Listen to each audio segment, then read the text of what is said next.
압도적 재미 매불쇼.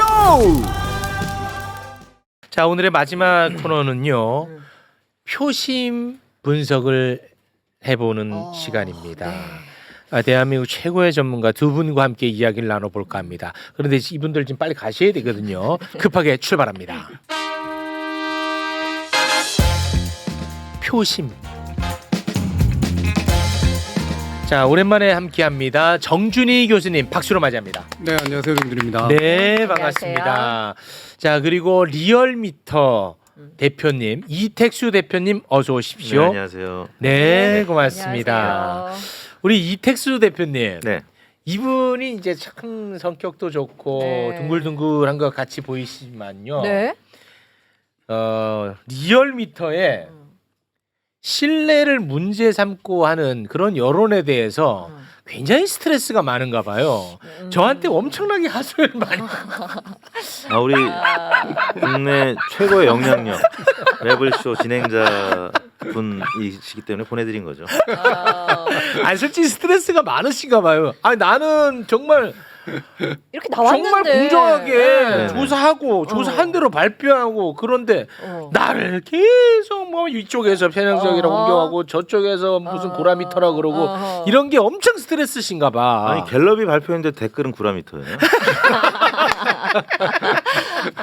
머리가 괜히 휘었겠습니까? 아, 진짜 스트레스가 많군요. 네. 네.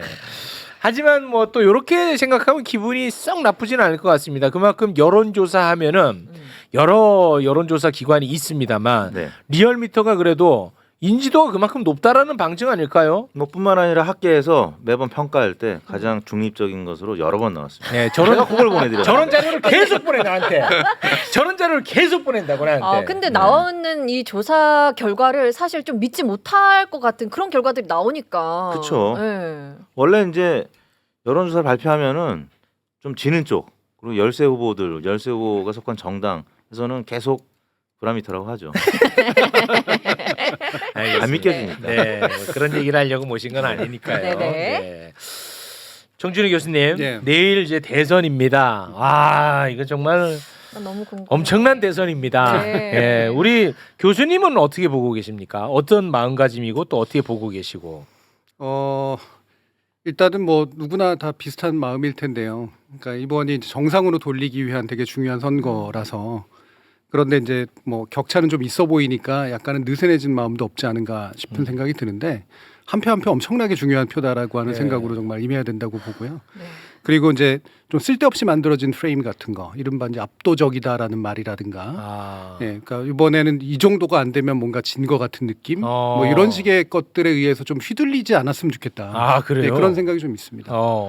근데 저는 일단은 이번 대선은 진짜 엄청 그 의미가 있는 대선이지 않습니까? 네. 그런데 대한민국 언론은 그 여느 때 대선 보도와 똑같은 행태로 가는 게 나는 정말 이게 화가 많이 나거든요. 네. 뭐 예를 들어서 항상 대선 때마다 뭐 작은 말 꼬투리 잡아가지고 그걸 엄청나게 키운다든가 그런 일들은 있어 왔잖아요. 근데 저는 이번에는 진짜 없을 줄 알았어요. 왜냐하면 네. 내란이라고 하는 어마어마하게 큰 이슈가 있기 때문에 없을 줄 알았는데, 이번에도 마지막까지도 그 작은 발언을 키워가지고 보도하는 이 행태는 계속되더라고요. 그러니까 이번에 더 심했죠. 오히려 지난 대선 보도보다도 더 심했어요. 오히려 이번에는 뭐 경쟁할 수 있는 예. 이슈가 없다 보니까 더 그런가요? 그렇죠. 그러니까 근데 워낙 우리의 기대는 이제 내란에 대한 이제 입장을 가지고 아마 이제 큰 어떤 구도가 만들어질 거다라고 생각하지만, 언론은 사실 싸움 붙이기에 훨씬 더 혈안이 돼 있고, 그런가요? 조금만이라도 싸움이 될 만한 거리들이 만들어지면 그거를 증폭시키는 모습을 너무 전형적으로 보여줘서 네, 이번 대선은 더 안 좋았다고 생각해요. 그래요? 네. 그래서 진짜 우리 사회에 요만큼도 의미 없는 단일화, 그리고 무슨 커피 발언, 네. 와, 뭐 거북섬, 네. 뭐 이런 거에 너무 언론이 관심을 많이 갖는 거에 저는 진짜 학을 뗐습니다. 네. 그러니까 이른바 잡음을, 와, 그러니까 소음이나 잡음을 의미 있는 어떤 음성인 거로 바꿔주는 네, 그런 게 우리나라 언론의 기능이 됐어요. 맞아요. 네. 그러니까 잡음으로 치부를 해야 되는데, 근데 그렇죠. 근데 이걸 잡음으로 치부하지 않고 세세하게 네, 의미 있는 말로 바꿔주죠. 맞아요. 네. 그럼으로써 이제 뭔가 이렇게 영향력이라든가 이런 것들을 잃었던 걸 다시 되찾으려고 하는 어떤 안간힘, 아. 네, 주목을 어떻게든 잡고 있으려고 하는 그런 것, 이게 이제 지금 작동하고 있는 거죠. 오히려 네. 그런 것 때문에 더 멀어지는 것 같아요. 잘 그럼요. 안 보게 네. 되더라고요. 이제. 아. 네. 그게 제가 전에도 한번 얘기한 적이 있는데 경영학에서 수학 전략이라 그래가지고요. 망해가는 기업들이 망해가기 전에 왜 보면 망했습니다 또는 망할 겁니다 하고 왜 떨이 판매하는 거 있잖아요. 아. 네, 그런 식으로 해가지고 사실 매출액은 늘어나거든요. 순간적으로. 아. 네, 그러니까 자신의 기업의 기반을 다 털어먹고 하지만 매출액 기조는 유지하는 이런 전략을 써요. 지금 우리나라 언론들이 사실 그러고 있다는 거죠. 자기네 밑바닥을 파먹어가지고 장사를 하고 있는 겁니다. 아. 뭐 오늘 사실 준비된 내용은 아닌데 네네. 그러면 그 이준석은 그런 것을 너무나 잘 파악하고 그걸 악용하는 것 아닌가 하는 순간 지금 그 생각이 든 거예요. 뭐냐면 젓가락 발언은 누가 봐도 이준석이 잘못한 거고 심지어 이준석을 우호적으로 이야기했던 평론가들도 비판하는 그런 이슈였는데 이준석 끝까지 그 밀고 갔단 말이에요. 네. 그럼 이준석 입장에서는 야 이게 이슈가 되면 내가 부각된다. 그리고 이걸 갖고 언론에서 계속 비춰주고 그리고 이걸 갖고 계속 긴급 기자회견 열고 그러면 또 언론은 또 이거 받아주고 이거를 어떻게 보면 좀 노리고 이걸 계속 키워나가는 거라는 생각이 순간 드네요. 노린 거죠. 지난 3차 토론 제가 이제 저희 채널에서도 얘기한 적이 있는데 이준석 후보는 TV 토론 나오려고 다 대선 나온 거예요. 아 TV 토론. 네. 자기 선거비 아낀다고 어쩌고 뭐 무슨 검소한 선거한다 그러지만 TV 토론 3번 나오려고 저는 대선 후보 나왔다고 보거든요. 아. 그리고 그게 소규의 성과가 있을 거라고 강하게 믿었다고 보고요. TV 토론 전략은 딱 한 가지입니다. 쇼츠 뽑기. 아. 네, 쇼츠로 뽑힐 수 있는 딱 1분을 만들어내는 것. 네, 이게 기존 언론에서는 흔히 가차 저널리즘이라 그래서 함정 파놓고 기다리고 있다가 말 따가지고 이제 확산시키는 그런 구조였는데 네. 지금은 쇼츠 1분짜리를 만들기 위한 그런 발언들. 그러니까 맥락이 뚝뚝 끊기죠. 그렇지. 네. 그리고 세 번째는 뭐냐면 이번에 그 마지막이었나? 이제 페이스북에서 이제 그 얘기를 했어요. 뭐 깜깜이 기간이라고 흔히 얘기하는 이제 공표 금지 기간에 발언을 하나를 하는데 그게 뭐냐면 어떻게 해도 김문수가 이길 수 없는 선거라는 얘기를 해요. 아, 왜 네. 할까 그 얘기를? 왜 할까? 그러니까 나머지는 자기한테 표를 달라. 그렇죠. 어차피 김문수 찍어봤자 안 되니까 자기한테 표를 달라잖아요. 네. 그러니까 보수 세력이 이기고 싶은 걸까? 아니면은 뭐랄까 이렇게 보수 세력을 심판하고 새로운 보수 세력이 되고 싶다는 얘기일까? 그게 아니라 한 표라도 자기가 더 따먹어야 말 그대로 내가 대선에 나온 의미가 생긴다는 얘기예요. 다시 말하면 대선판이 우리나라의 미래를 위해서 어떤 의미가 있는가가 전혀 상관이 없고 전혀 없어. 예, 내가 어떻게 각인이 되는가가 관심이 있다라고 하는 게 페이스북 공식 발언으로 그대로 나와요. 아. 이건 어떤 정치 세력에게도 사실은 이상한 발언이 되는 거죠. 와 저는 살다가 3등 후보가 2등 후보를 향해서 사표 전략을 쓰는 건 처음 봤어요. 그러니까 이거 진짜 살다 처음 사표라는 봤습니다. 말을 새로 정의하고 있는 거예요. 지금. 네. 아 준비 안 된 얘기를 너무 길게 해서 네. 죄송합니다. 네. 자 그러면은 오랜 기간 지금 네네. 네, 쉬고 계셨으니까 우리 이태수 대표님 네. 오늘 어떤 말씀 해주시겠습니까? 블랙아웃 기간 동안에 지금 뭐 이제 깜깜이라는 표현은 또 이제 방송에서 쓰지 말라는 또 뭐 이런 게 있어서 블랙아웃 혹은 공표 보도 금지 기간이기 때문에 네. 그래서 저희가 조사하는데 답답하잖아요. 그렇지. 얘기하고 싶은데. 아 여론이 지금 어떻게 흘러가고 있는지. 네. 그래서 이제 저희가 준비한 게 리얼미터가 준비한 게 노무현 대 박정희 대 정주영 이 대결 구도를 계속 조사를 하고 있습니다. 아 이거는 약간 좀 우회로를 찾은 거네요. 네. 그러니까 프랑스가 꼼수. 프랑스가 대선 공표 금지가 7일이었다가 옆에 나라 스위스에서 그냥 깐족대면서 계속 발표를 해줬어요. 프랑스 대선에 대해서. 그래서 무력화시켰습니다. 스위스가. 그런데 네. 그것도 프랑스 뭐 지식인들이 아마 우회해서 발표를 한 것 같고요. 네. 그래서 결국에는 프랑스가 이 제도가 2일로 줄었어요. 그러니까 우리나라도 그런 꼼수를 찾아보자는 취지에서 제가 노무현 대 박정희 대 정종원 이거 지금 벌써 제가 3년째 하고 있습니다. 그래요? 주목을 좀 해주세요. 노무현 대 박정희 대 정주영. 네. 그러니까 오. 1대1 구도 때는 정주영이 없었죠. 이번에 이제 이준석 후보 때문에 정주영 후보를 넣은 거고요. 그럼 여기서 노무현은 이재명 후보예요? 노무현 후보가 이재명 후보고 박정희 후보가 김문수. 김문수 후보. 지난 대선 때는 이재명 대 윤석열 이 대결 구도가 D-3일, 4일 조사했는데 거의 똑같이 맞았습니다. 진짜로? 네. 아니 어떻게 나왔는데 한번 얘기해봐요. 또 제가 그 구라미터 하지 마시고 그래픽을 네. 이제 준비해서 보내드렸는데 진짜? 리얼미터 TV 유튜브에 3년 전에 거 보시면 이렇게 나와 있어요. 이 뭐예요? 네, 이건 박제가 돼 있습니다. 뭐냐면 D-5일 날 3월 4일 날이었는데 이때 노무현 박정희 선호도가 빨간색이 이제 박정희입니다. D-5일 날은 0.4% 포인트 차이로 박정희가 높았고 D-4 그러니까 3월 5일 날은 1.4% 포인트 높아서 이틀차 합치면 0.9% 포인트 차이. 우와. 0.73% 포인트 차이였잖아요. 네. 거의 비슷하게 나왔는데 그러네. 리얼미터 TV에서 열심히 했는데 그때 10,000명인가 20,000명 밖에 안 봤어요. 오, 그러네. 그래서 제가 오늘 매블쇼에 들고 나온 겁니다. 한 2,300만 명 보시니까. 그 오늘 그래서 데이터가 나온 게 있어요? 네, 그래서 이제 저희가 궁금하다. D-5일, D-3일 그리고 어제까지 한 거 갖고 왔어요. 오늘도 저희가 지금 해서 내일 발표할 건데 새벽에. 궁금한데? 네, 노무현 51.1, 박정희 40.3, 정주영 7.9 이렇게 나왔습니다. 물론 정주영 후보하고 이준석 후보가 치환이 잘 안 될 가능성도 있지만 그래도 노무현 박정희 구도는 이재명 실제 지난 대선에서 이재명하고 노무현은 거의 비슷하게 나타났었거든요. 네. 네, 그래서 대략 10.8% 포인트 가량 현재 앞서 있다.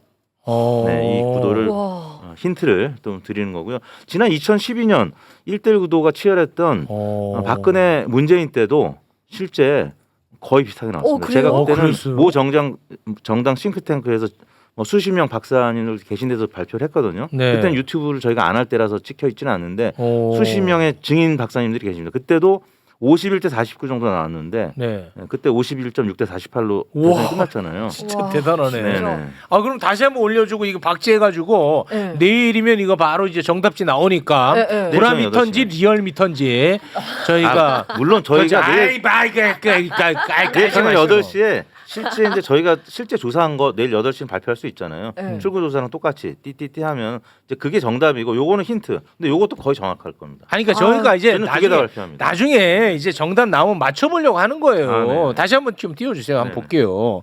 야. 자 D-2일 기준으로 저희가 맞춰보면 되겠죠. 그렇습니다. 그래서 네. 실제 이재명 후보로 40.3대 51.1. 치환될 수 있는 노무현 후보의 지지율은 거의 비슷합니다. 50% 50% 살짝 넘는 수준이 유지가 되고 있고요. 네. 이제 박정희 후보의 지지율이 소폭 상승하고 있다. 후반에 결집하고 있는 거는 좀 사실인 것 같습니다. 지난 대선 때도 이랬습니다. 박정희 쪽이 조금은 결집하는 모양새. 네. 야 이렇게 되면은 조금 경각심을 가져야겠네요. 40.3 너무 높다. 너무 높습니다. 이거는 내란 세력인데 말이지요. 진짜. 그래서 이제 아까 말씀하셨던 사전 투표는 리허설 이 캠페인을 열심히 하셔야 될 것 같습니다. 네. 아니 그러면 정준희 교수님, 네. 그 지금 뭐 우회적으로 한 거고 이거는 김문수를 찍는 그 표심은 내란 세력을 지지한다 이렇게 생각해도 됩니까? 그러니까 그게 오해라고 저는 생각을 그 하고요. 오해예요. 결과적으로는 그런 효과가 있죠. 그러니까 김문수를 지지하게 되면 네. 윤석열 체제에 대해서 물타기를 하는 게 되는 거니까. 결과적으로는. 네. 그리고 그래서 그 내란이라고 하는 것을 직접 지지하거나 뭐 계엄이 필요했다라고 얘기하는 것과 정확히 일치한다기보다는 네. 정치적 효과상으로는 그런 게 있다라고 분명히 얘기할 수는 있는데 실제 지지하는 마음이 그래서 되는 거냐. 다시 말하면 원인 관계를 뒤집어서 나는 내란을 지지하기 때문에 김문수를 지지한다. 라고 하는 것을 해석할 수 있냐면 저는 그렇지는 않다고 생각해요. 그렇지는 않고요. 이제 그거를 간접적으로 이제 볼 수 있는 이제 지표가 있는데 네. 이게 2025년 1월달에 1월 22일하고 23일에 걸쳐서 이제 동아시아 연구소라는 곳에서 양극화 인식 조사라는 걸 했고요. 일부 보도가 좀 됐습니다. 네. 근데 이게 이제 매년 하는 조사거든요. 근데 여기서 이제 조사한 내용 가운데 그 첫 번째 것을 보시면 민주주의와 독재에 대한 의견에 대한 조사가 있어요. 그러면 민주주의가 어떤 제도보다도 가장 낫다라고 믿는 대답자가 75%입니다. 그리고 독재가 민주보다 차라리 나을 때가 있다라고 얘기하는 사람이 16.2예요. 예, 그리고 별로 상관없다. 나 같은 사람한테 민주하고 독재하고 상관없다가 8.8%입니다. 다시 말하면 75% 정도의 우리나라 인구는 기본적으로 내란과 같은 그런 상황에 대해서 강력한 반대 의사를 가지고 있는 인구로서 구성돼 있다는 얘기예요.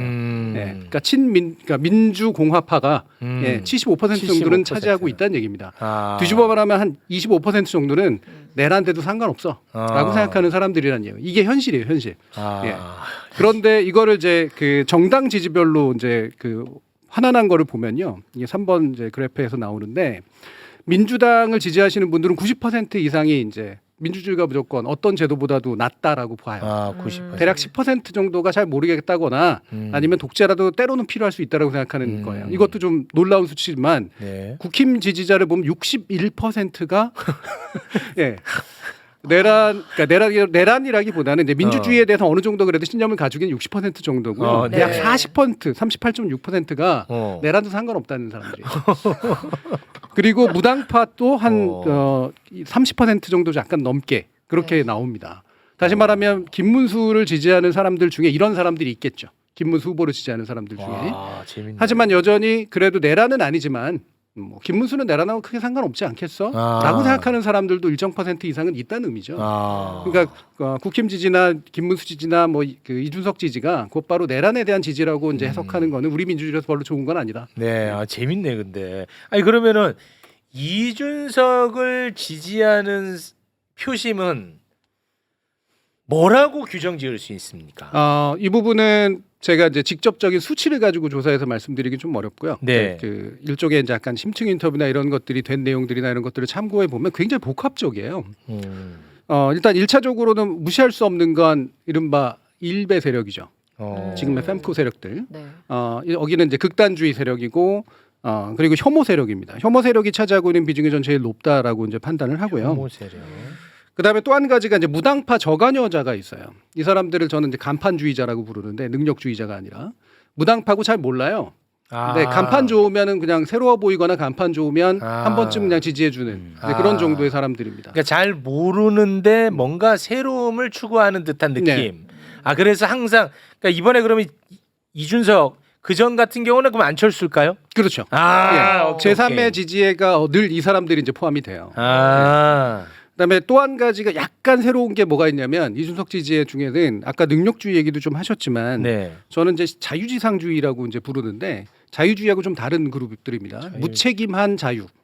무책임한 자유. 그러니까 책임을 별로 따지지 않는 무조건적인 자유를 되게 그 선호하는 그런 사람들이 있어요. 근데 이 사람들이 실제로 모든 사람의 자유를 그렇게 다 선호하느냐? 내 자유만 선호하는 사람들이에요. 나만. 네. 겉보기에는 자유주의자인 것 같지만 알고 보면 내가 자유롭기를 되게 바라는, 그러니까 나에 대해서 뭔가가 침해되는 모든 것들을 되게 싫어하는 그런 사람들이 있습니다. 근데 이 사람들 가운데 신보수주의라고 부르는 약간 능력주의하고 좀 결합된 아까 얘기한 부자 통치 이런 걸 선호하는 사람들이 되게 많아요. 네, 이게 이제 트럼프 지지자들하고 되게 일치하는 그런 이제 정치적 성향입니다. 요 성향이 상당 퍼센트가 있다. 이게 젊은 층한테 많이 나타나는 거거든요. 젊은 층의 특징인가요? 네, 강자동일 씨 그리고 부자라도 좋다. 능력 있는 사람들이 나를 다스렸으면 좋겠다. 네. 아니 그러니까 이번 젊은 층의 특징이에요? 아니면 원래 젊은 층은 원래 젊은 층의 일부가 늘 그런 특징이 있는데 이번 젊은 층이 그게 높아요. 그게 제가 표로 한번 보여드리면 민주주의와 독재에 대한 의견의 성별 연령별 지지 퍼센트를 보시면 4번을 보시면 이제 나오는데 이게 쭉 한번 이제 보시면 이렇게 나옵니다. 근데 보시면 20대 30대 남성에서 반민주공화적인 태도를 갖지 않은 사람들이 40% 정도 나와요. 네. 근데 이 사람들이 독재를 지지하는 게 강자동일시하고는 되게 이제 유사한 방향이거든요. 근데 이게 60, 70대하고 유사한 이제 정도의 퍼센티지를 보입니다. 요거를 그다음 거를 보시면 남녀 차이가 굉장히 명확하게 나타납니다. 20대 이하, 그러니까 20대하고 30대에서 보시면 남성하고 여성의 차이가 상당히 명확하죠. 네. 예, 그러니까 물론 다수는 여전히 민주주의자라고 저는 믿습니다만 특정 섹터, 20대 남성 그리고 30대 남성 부분에서 내란이라도 상관없다 또는 독재라도 상관없다라고 하는 태도를 가지고 있는 비율이 되게 신기하게 높게 나타납니다. 이게 60, 70대에서 나타나는 현상인데 그래요. 근데 여성은 80에서 약 85% 이상이 강력한 민주주의자로 있죠. 이 부분이 전 앞으로 상당히 우리나라 민주주의에 이제 되게 위험한 요소로 작동할 거다. 왜냐면 이 세대가 뒤로 계속 거기서 물러날 거기 때문에. 참 걱정되네요. 저거 보니까. 요게 이제 이준석 지지하고 상당히 밀접한 연관성이 있는 거죠. 독재라도 상관없다. 나보다 뛰어난 놈이면 나를 다스려도 상관없다라고 믿는 태도. 이게 이 안에 결합돼 있다라고 하는 겁니다. 그러면 어찌됐든 지금 젊은 층의 특징 이렇게 말씀하셨는데 그들도 어찌됐든 나이를 먹고 네. 세월이 흐르는데 그 성향은 대체로 계속 안고 갈 가능성이 높나요? 높죠. 아, 그래도 아하. 높아요. 네, 이게 이제 마치 뭐하고 비슷하냐면 20대, 10대 때 들었던 노래 평생 듣는다고 되게 유사한 성향이에요. 그러니까 네. 이게 그 물론 나이가 들어서 어느 정도 이제 순화가 일어나거나 제도화가 일어나죠. 그건 진보 쪽 성향이든 보수 쪽 성향이든 마찬가지인데요. 네. 근데 어렸을 때 형성된 보수 쪽 성향은 나이가 들어서 잘 안 바뀌어요. 더 강화될 가능성이 그렇죠. 진보 높겠네요. 쪽 성향은 나이가 들어서 보수 쪽 성향으로 바뀔 가능성이 있는데 네. 어렸을 때 있는 이 보수 쪽 성향, 게다가 혐오에 의해서 형성된 성향은 음. 잘 안 바뀝니다. 음. 이게 최근에 서양에서도 20대에서 되게 많이 나타나고 있는 현상이고요. 성별 차이에서도 많이 나타나는 현상이에요. 아. 근데 이게 이제 자신들끼리 똘똘 뭉칠 수 있는 소셜 미디어가 있으면 더 심해지죠. 네. 왜냐하면 제도화가 되게 어려운 영역이 바로 이제 소셜 미디어이기 때문에. 네. 그래서 이게 안고 가게 될 가능성이 상당히 있다. 아, 내가 하버드 나왔으면 그래도 조금 설득력을 더 많이 가졌을 텐데 내 그게 아쉬워요 항상. 네. 내 자신이. 내 자신이 진짜 아쉬워. 내가 하버드 나왔으면 네. 펜코 애들도 내 이야기에 또 귀 기울일 수 있는데 제가 봤을 때는 내가 미안하다 진짜. 지금 정치 공부하는 것처럼 어렸을 때 공부했잖아요. 하버드 갔어. 내가 미안하다 네. 진짜. 아이고 진짜. 실제 말씀하신 게 그 연령대별 지지율 보면은 지금 60대가 많이 진보가 됐잖아요. 불어 3년, 5년 전까지만 해도 대선을 과거 거를 보면은 60대는 확실히 보수였거든요. 근데 지금 60대는 팽팽해요. 보수 진보가 팽팽해졌어요. 왜냐면 86세대가 지금 60대로 접어들었기 때문에. 네. 그래서 아마 말씀하신 대로 20대들도 올라가면서 그걸 그대로 아마 유지할 가능성이 저는 높다고 봅니다. 그래서 뭐 지금 민주주의하고 독재와 관련된 그래프를 보여주셨는데 네. 마치 정당 지지율 그래프 보는 것처럼 지금 굉장히 유사한 네. 지표가 지금 그려졌다는 점에서 굉장히 우려스러운 진짜. 지표를 갖고 나오셨네요. 아니 뭐 저 지표대로만 보면은 무슨 뭐 국민의힘은 반민주 세력이야 뭐야. 아까 좀 전에는 햇볕으로 쬐면은 바뀔 수도 있다. 뭐 이런 얘기를 했는데. 네. 좀 근데 그런 어려울 것 정치인은 같기도 아니 그러니까 정치인은 그런 마음으로 나는 정치해야 된다고 봅니다. 아, 네, 네. 저는 그렇게 생각합니다. 근데 중요한 건 이제 우리가 주목해야 되는 거는 이 반민주 공화적 태도를 가지고 있는 무시 못할 퍼센티지지만 네. 그래도 이렇게 이 성별 차이라든가 연령 차이를 그래도 어느 정도 극복하게 과반 이상이 그러니까 60%에서 80%가 민주적 태도에 여전히 동의를 하고 있다라는 점이 상당히 중요하거든요. 아 그런가요? 그러니까 이게 왜 흔히 왜 20대 남성, 2대남이라고 흔히 부르는 집단들은 다 마치 극우인 것처럼 얘기한다든가. 그렇죠. 근데 그 이유가 뭐냐면 그게 잘못된 게 그들의 대표성을 부여하면 안 돼요. 이들은 여전히 소수입니다. 소수. 소수고 숨어 있는 친구들이에요. 그렇죠. 네. 그렇죠. 다만 다른 연령대에 비해서 그것의 부정적인 영향이 약간 옆으로 더 퍼지는 스타일이죠. 아, 그렇지, 그렇지. 그럼 이 부정적 영향을 어떻게 차단할 것이냐. 아, 그리고 긍정적인 부위를 조금이라도 더 키워줄 것이냐. 네. 그래서 이들을 어떻게 하면 의미 없는 소수로 만들어줄 것이냐. 아, 그래서 이 부분이 굉장히 중요하다고 봐요. 아, 그래서 흔히 이대남 담론이라든가 이런 걸 조심해야 되는 이유가 네. 명확히 나타나고 있는 성별 안에서의 반민주적 성향의 선별적 차이 이걸 무시하자는 것도 아니고 20대나 30대 여성들이 보여주는 강한 민주적 태도에 대해서 그걸 칭찬하고 격려하는 것들은 당연히 필요한 일인데 아, 마치 20대 30대 남성이 아, 다수가 맞아, 맞아. 대단히 강한 일배 성향을 가지고 있는 것처럼 얘기해버리면 아. 그들한테 오히려 키를 주어주는 길이에요. 그러네. 그들을 아, 무시하고 상당히 뭐 조롱까지 포함한 음. 너희들이 나이 들어서까지 계속 이렇게 살 수 있겠어? 라고 얘기해주는 어떤 담론들이 훨씬 필요하다고 생각해요. 아, 그러네. 다른 세대보다 조금 이제 많다는 그렇죠. 거지. 네. 전체가 그렇다는 건 아닌데 네. 너무 걔네들을 대표 주자처럼 우리가 키워준 측면이 있네 진짜. 그럼요. 네. 아, 그 현상이 조금 특이하다 보니까 좀 더 그렇게 조명을 많이 받았던 것 같아요. 네. 네. 아, 그거 조심해야겠다. 음. 그러면은 아까 시작할 때 이런 말씀하셨습니다. 이번 대선 뭐 압도적 승리가 아니면 마치 패배한 것 같은 이런 전략은 매우 잘못된 전략이다라는 말씀을 하셨는데 그건 어떤 의미입니까? 일단 아까 이제 보시면 75%가 민주주의가 어떤 제도보다도 낫다라고 보는 게 우리나라의 이제 그 인구에서의 그 비율이잖아요. 네.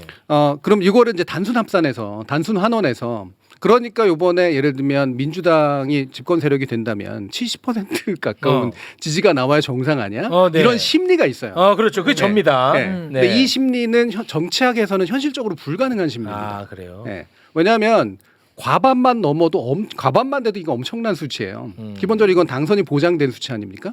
지금까지 87년 선거 이후로 지금까지 과반 넘었던 대통령 누굴까요? 박근혜? 박근혜 하나뿐이 없습니다. 하나밖에 없어요? 하나뿐이 없습니다. 오, 그래요? 예, 이게 삼자도 구도가 됐건 양자 구도가 됐건 윤석열도 과반은 못했어요. 오, 예, 그래요? 다 40% 후반에서 중반에 형성됐습니다. 1위 득표자가. 아, 과반이 한 명밖에 없었어요. 예, 지금 제가 가져온 거 아마 이제 8번인가요? 한번 와, 보여드리면 이게 참 명확하게 나오는데 어려운 일이구나. 이게 그 민주화 이후의 대선 과정에서 실제로 역대 대선 득표를 보시면 박근혜가 51.55% 받은 게 과반입니다. 아, 유일한 과반. 예. 그리고 물론 이제 내란 상황인데 그럼 저거보다는 더 나와야지. 네. 이렇게 생각하는 70% 가까이, 60% 가까이 나와야 되는 거 그렇죠. 아니야?라고 생각하는데 우리가 19대 때 보시면 이때가 박근혜 탄핵으로 이루어진 국면인데 네. 문재인 후보가 41%였었어요. 그러네. 예. 물론 나머지 안철수, 유승민으로 흩어진 그래도 살짝 민주적 지향들이 있었지만 이때는 그냥 마음대로 투표할 때였거든요. 아무나 상관없이. 예. 그러니까 저거보다 10% 이상 더 나온다면 상당한 수치라고 볼 수밖에 없는 거죠. 아. 그래서 현실의 정치학에서 사람들은 되게 전략적으로 투표를 합니다. 여론조사를 계속 바라보면서 내 한 표가 50에 더해 줄 것이냐, 나머지 10에 더해 줄 거냐, 30에 더해 줄 거냐. 요 효능감을 가지고 투표를 해요. 근데 이 사람들이 50에 하나 더하면 물방울 하나 더하는 것처럼 느낄 때가 많다는 거죠. 무당파나 저간여층 같은 경우에는 더더욱이나. 아, 그래요. 이거 가지고 장난하고 싶어 하거든요. 누구를 해줬을 때 내 표가 더 의미 있게 나와 보일까, 더 튀어 보일까, 이런 생각들을 많이 합니다. 그러면 50%가 넘는 순간 그 이상을 더하기는 대단히 어렵다라고 합니다. 1대1 구도로 붙으면 51대 49라고 하잖아요. 네.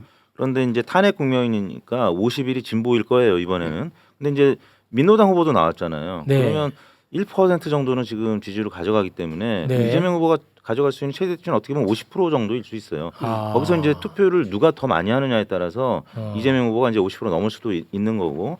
오늘 한겨레 신문이 그 예측치를 발표를 했는데 이재명 후보가 48.5에서 50.1, 최대치가 50.1이었었어요. 그래서 중앙치를 보니까 49.3이었고 김문수 후보가 39.1에서 39.7, 그래서 중앙치가 39.4.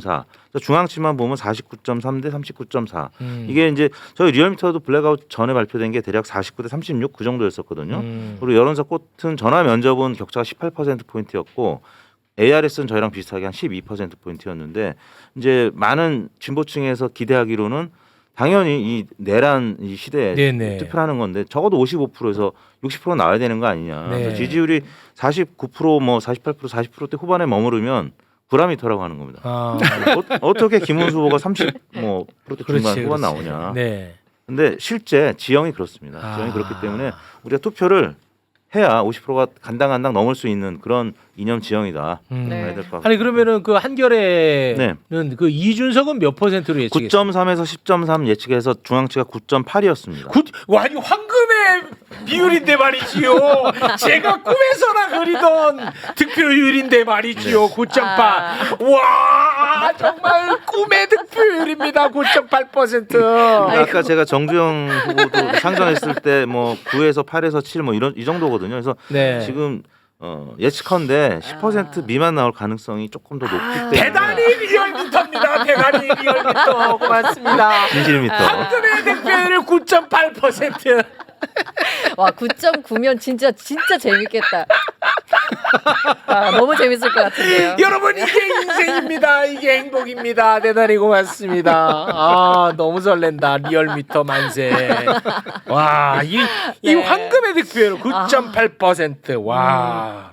제가 아까 그 리허설 그 비유가 되게 좋으셨는데 리허설 제 겁니다. 네, 하나 더 첨언을 드리자면 네. 포스테코글루 감독 아시죠?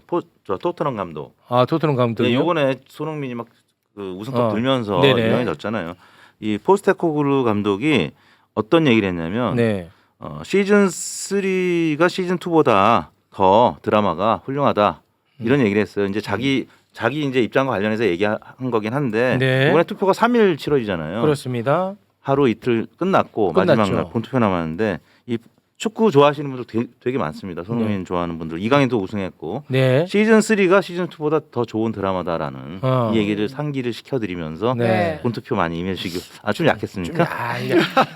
그러니까 축구 팬들은 이거 바로 이해합니다. 아니 길이에 비해서 너무 약했어요. 약했어요? 약하면 길이 내가 여기서 짧게 잘하면 했어요. 내가 최욕하지. 요거 좋았습니다. 아, 잘하면 고맙습니다. 체육하지. 네. 이번 대선을 뭐 삼자구도 이런 얘기 많이 하잖아요. 네. 언론에 삼자구도 얘기하는 거 지극히 잘못됐다고 제가 지난번에 나와서 그랬었죠. 얘기했는데 네. 이게 삼자에 들어갈 수 있는 기본 수치가 뭐냐. 라고 하는 거에 대해서 아무런 얘기가 없이 삼자를 집어넣어 버려요. 그래서 저는 5% 이상 정도의 더 붙은 이준석 후보에 대해 지지가 일부가 나온다면 그건 언론이 만들어준 거라고 생각을 합니다. 언론이 삼자구도 안에 집어넣어줬기 때문에 전 실제 가능한 득표율은 4에서 5 정도라고 생각을 하는데 네. 거기에 2, 3 정도가 언론이 만들어진 득표가 붙어 있을 수 있다고 보고요. 저는 10 미만으로 나올 거라고 생각을 하고 네. 이번 구도를 굳이 표현하면 저는 고원 밑에 절벽 구도라고 이제 말을 하는데 이미 그 이재명 후보가 가지고 있는 고원 너무 높아요. 네, 이거에서 높이 올라가기 되게 어렵습니다. 근데 나머지 절벽인 건 찍을 사람이 없는 거예요. 솔직히 말하면. 이재명 후보가 개인적으로 실컨 민주당이 실컨 뭐든 간에 찍을 사람이 없어요. 그래서 김문수 후보에 대해서 개인적인 지지도가 아니고 그냥 민주당에 대한 저지로서의 지지도고 이준석에 대한 지지도도 개인에 대한 지지도가 아니라 둘 다 싫어의 지지도에 불과하거든요. 둘 다 싫어. 네, 그러니까 이 절벽에서 중간에 나뭇가지에 옷가지가 걸려 있는 상태에 훨씬 더 가까운 거다라고 하는 것이죠. 저는 이 구도가 그래서 삼자 구도로 표현된 이 형태가 언론이 기여한 이준석의 득표율. 저는 김문수에 대한 득표율은 언론이 기여한 반 그렇게 많지는 않다고 보고요. 네. 예. 네. 그런 거라고 생각을 합니다. 이번에 이제 뭐 대선이 끝나고 나면 이제 그 언론도 이준석의 판타지에서 좀 벗어나야 된다. 그런 생각을 좀 많이 합니다. 예, 너무 지지율에 비해서도 너무 많이 이준석을 써. 지지율에 비해서도 네. 그렇고 이제는 뭐 지지율을 떠나서도 이제 뭐 자질적인 문제에서도 이 메이저 언론사에서 다루기에는 좀 어려운 인물이 된 것 같습니다.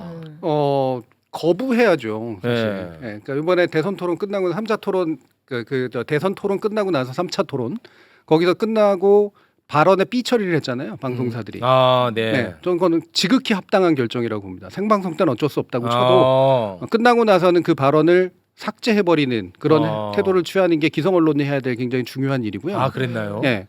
그래서 그거는 이건 편집상의 방침에 어긋나는 일이에요. 그런 얘기를 전 국민에게 들리게 만들어준다. 네. 이거는 기성 질서가 무너지지 않으려면 이 질서 안으로 글을 들이면 안 됩니다. 여기에 단호한 태도를 보여줘야 돼요. 네. 그리고 거기 받아주고 나갔을 때 그거를 막 실어주는 그런 언론이나 메이저가 있다라고 하면 지속적으로 욕해줘야 됩니다. 당신들은 우리나라 정치를 이따위로 만들 생각이냐라고 한동안 그거기에 대해서 상당히 비난을 해줘야지 저는 필요한 일이라고 생각을 하고요. 실제로 이준석 후보의 그 삼자 구도라고 했을 때 우리나라가 대선에서 삼자 구도라고 불리는 구도 가운데 10% 미만 왔다 갔다 하는 그런 사람이 등장했던 적이 있었습니까? 역대 구도에서요. 삼자라고 불리는 구도에서는 기본적으로 15% 20% 이상 정도는 처음부터 나오는 사람들이었다고요. 네. 왜 이 사람을 자꾸 이렇게 넣어주는 그런 식의 그림을 짰는가에 네. 대해서 최근에 방송사나 이런 데 내부에서 이렇게 뭐 자아 비판하고 뭐 이런 식의 소리가 좀 있다고 하던데 저는 강력한 자아 비판과 외부 비판이 그래요? 있어야 된다고 생각해요. 약간의 뭐 좀 균열이 생기고 있군요.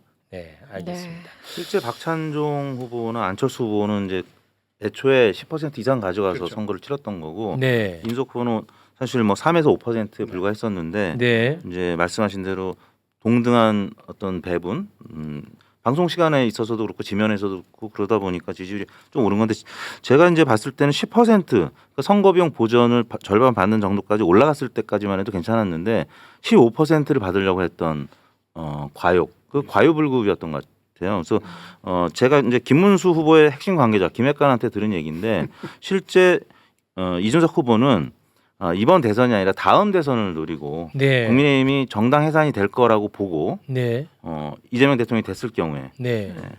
그 상태에서 선거를 치렀기 때문에 15%가 일단 목표. 그 상황에서 조금 자기도 의도치 않게 그런 에러가 나온 거죠. 근데 이제 그 발언했던 거는 철저하게 계획됐던 거였고 그래서 좀 문제가 이제 심각해진 거죠. 네.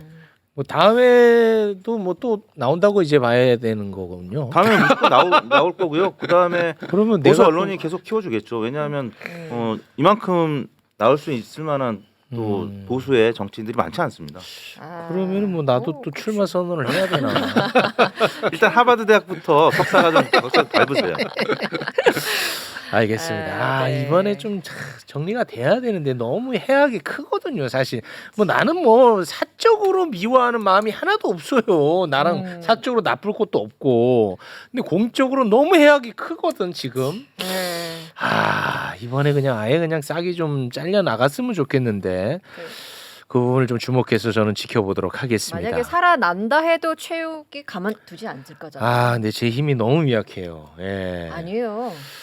아무튼 뭐 그건 좀 저희가 결과를 보고 이야기를 나눠보도록 보고. 하겠습니다. 네. 두 분 빨리 가셔야 되기 때문에 여기서 마무리 짓겠습니다. 네. 함께해 주신 두 분 대단히 고맙습니다. 감사합니다. 고맙습니다.